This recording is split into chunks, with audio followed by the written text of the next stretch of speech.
प्रभु यीशु मसीह के नाम में आपको अनुग्रह और शांति मिले। भाई साधु सुंदर सिंह ये प्रभु यीशु मसीह के एक बहुत बड़े संत हुए और ये पंजाब में रामपुर गांव में एक सिख परिवार में पैदा हुए थे। 3 सितंबर 1889 को उनका जन्म हुआ था, यानी आज से बहुत साल पहले, कम से कम 200 साल पहले। और इनकी मदर की इच्छा थी कि ये अंग्रेजी सीखे, तो इनको एक मिशन स्कूल में भर्ती किया गया था। और करीब 16 साल की उम्र से पहले इनके हाथ में एक बाइबल इनको प्राप्त हुई स्कूल से, और इनको बाइबल से और बाइबल प्रचार करने वाले लोगों से बड़ी चिढ़ थी। तो इन्होंने अपने दोस्तों के साथ मिलकर उस बाइबल को फाड़ा और पन्ने बाय पन्ने उसको जलाया। एक एक पन्ना उन्होंने जलाया। खैर, फिर उसके बाद उनको लाइफ में कुछ मन में डिस्टर्बेंस रहा। एक ईश्वर को जानने की बड़ी खोज उनके मन में हुई। और ये सब बहुत छोटी उम्र पे था, ये जो भी घटना हुई। अभी वो 16 साल के भी नहीं हुए थे। तो तब वो इतना डिस्टर्ब हो गए कि उन्होंने ये मनी मन में प्रार्थना की कि अगर कल सुबह तक, उन्होंने कोई समय रखा, 5:30 या 5:40, मुझे नहीं ध्यान नहीं है, अगर इस समय तक मुझे जो भी सच्चा परमेश्वर है, जो भी सच्चा खुदा है, अगर उसने मुझे दर्शन नहीं दिया तो मैं रेल की पटरी पर लेट जाऊंगा और खुदकुशी कर लूंगा ट्रेन के नीचे। और उन्होंने ये पक्का निर्णय ले लिया था।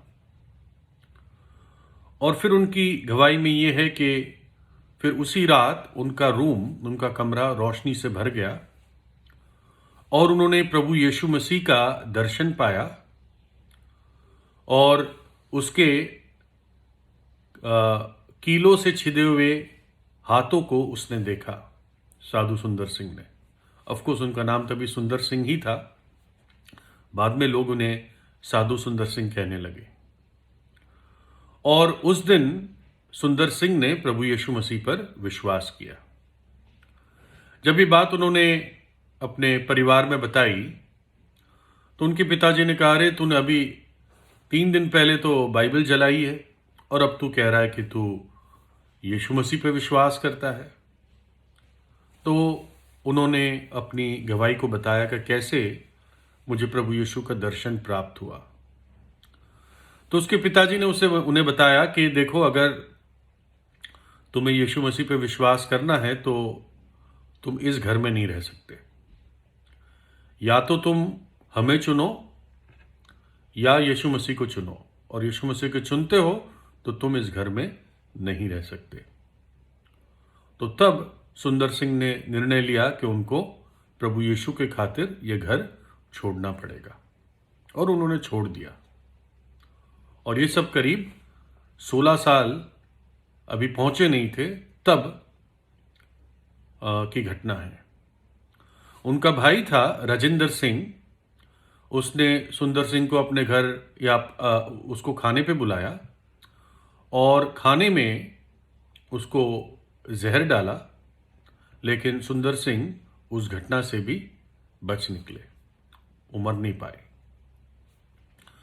और फिर सुंदर सिंह ने इस बात को डिसाइड किया कि मैं प्रभु यीशु के खातिर एक बहुत सिंपल, सादा जीवन बिताऊंगा। जैसे उन्होंने एक बहुत सादा जीवन बिताया, मैं भी ऐसा सादा जीवन बिताऊंगा। तो उन्होंने भी एक गेरवा वस्त्र पहनकर, एक बाइबल लेकर, वो प्रभु यीशु का संदेश लेकर संसार में निकल पड़े। और उन्होंने बहुत सारी जगहों में दौरा लगाया। भारत के कई हिस्सों में, साउथ इंडिया भी गए, Balochistan, Kashmir, Burma, Japan, Australia, Britain, America, Sweden और शायद और यूरोप के हिस्से भी। और उन्होंने प्रभु यीशु मसीह का संदेश इन सारी जगहों पर बताया। खैर, लेकिन उनको तिब्बत के लिए बहुत बोझ था। एक बार जब वो तिब्बत से गुजरे थे, क्योंकि ये पहाड़ों पे चले जाते थे, जब शुरुआत में वो कश्मीर, बलूचिस्तान ऐसे इलाके में गए तो पहाड़ों में जाते थे, और एक समय वो तिब्बत से गुजरे और उन्होंने ठंडे पानी से स्नान किया, तो वहाँ के लोग उनको पत्थर मारने लगे कि जो अपने आप को धर्म पुरुष कहते हैं वो नहाते नहीं है। तो उनको लगा कितना अंधकार है यहाँ पे। तो अपने जीवन में कई बार तिब्बत गए प्रभु यीशु का संदेश लेकर, और तिब्बत में उनको बहुत सताया गया, उनको मारा पीटा गया, और प्राणियों की सूखी खाल में उनको लपेट लिया, किसी खड्ड में डाल दिया, और बहुत उनके साथ बुरा व्यवहार किया। लेकिन प्रभु यीशु के प्रेम के खातिर उन्होंने ये सब सह लिया।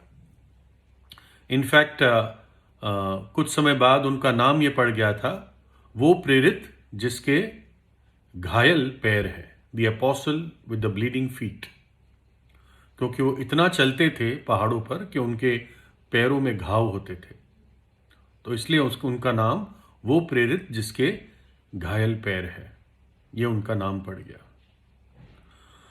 एक घटना है जब साधु सुंदर सिंह भारत के सेंट्रल भारत में किसी ट्रेन में जा रहे थे, और ट्रेन में उन्होंने किसी व्यक्ति को प्रभु यीशु मसीह के बारे में एक लिखित पुस्तक दी, एक सुसमाचार की पुस्तक दी। तो उस आदमी ने गुस्से में आकर उसे फाड़कर खिड़की से बाहर फेंक दिया,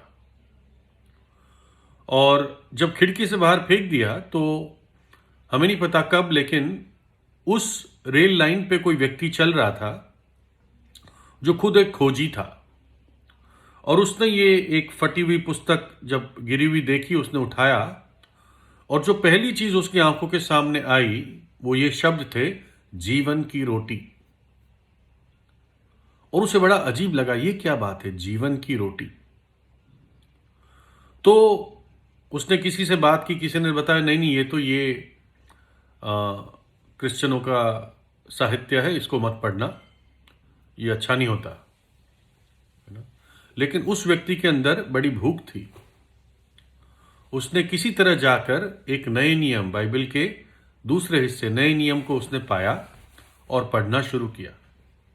और जब पढ़ा उसने, तब उसको पता चला कि जीवन की रोटी क्या है और कौन है। और तब उसको एहसास हुआ कि वास्तव में प्रभु यीशु मसीह जीवन की रोटी है, क्योंकि जो उसको खाता है, अर्थात जो उस पर विश्वास करता है, वो जीवन पाता है ना। तो हम देखते हैं कैसे साधु सुंदर सिंह की सेवा से कई लोग ऐसे प्रभु यीशु मसीह को जान पाए। वो इसलिए एक साधु की तरह चलते थे क्योंकि उनका कहना था कि अंग्रेजों का ऐसा प्रभाव था कि लोग सोचते थे ये कोई फिरंगी धर्म है, जबकि ऐसा नहीं है, क्योंकि प्रभु यीशु धर्म बनाने आए ही नहीं थे। वो मनुष्य जाति को जीवन देने आए थे, मनुष्य जाति का नाश करने नहीं आए थे, मनुष्य को बचाने के लिए इस धरती पर आए थे। और करीब नहीं, 18 अप्रैल 1929, 18 अप्रैल 1929, साधु सुंदर सिंह को फिर तिब्बत जाने के लिए बोझ था। वो निकल पड़े और उसके बाद वो वापस नहीं दिखे, इसलिए कोई उनकी मृत्यु की तिथि नहीं है ना, हमें नहीं मालूम। कुछ लोग ये भी कहते हैं कि आज भी वो पहाड़ों पर जिंदा है, प्रार्थना करते होंगे, हमें नहीं मालूम। लेकिन ये उनका जीवन था और ये उनके जीवन की समरी थी। यूहन्ना 6 अध्याय में 35 में प्रभु यीशु ने कहा, यीशु ने उनसे कहा, जीवन की रोटी मैं हूं, जो मेरे पास आएगा वह कभी भूखा ना होगा, और जो मुझ पर विश्वास करेगा वो कभी प्यासा ना होगा। मैं तुमसे सच सच कहता हूं कि जो कोई विश्वास करता है अनंत जीवन उसी का है। जीवन की रोटी मैं हूं।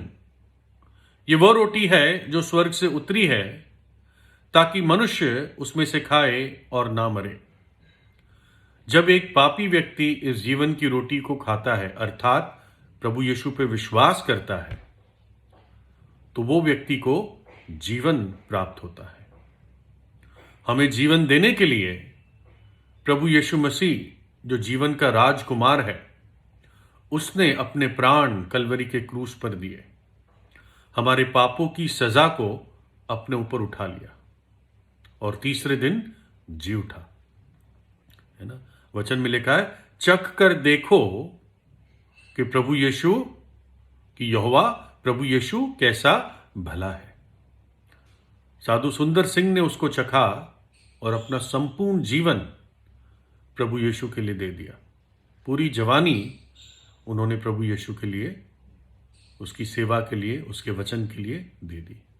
प्रभु यीशु से प्रार्थना करें, वो जीवित है, वो अपना दर्शन आपके जीवन में निश्चित रूप से देगा अगर आप सच्चे हृदय से उसको पुकारेंगे। कैसे देगा ये मैं नहीं जानता, लेकिन वो सच्चा है, वो आपसे बातें करेगा, है ना। परमेश्वर आपको आशीष दे।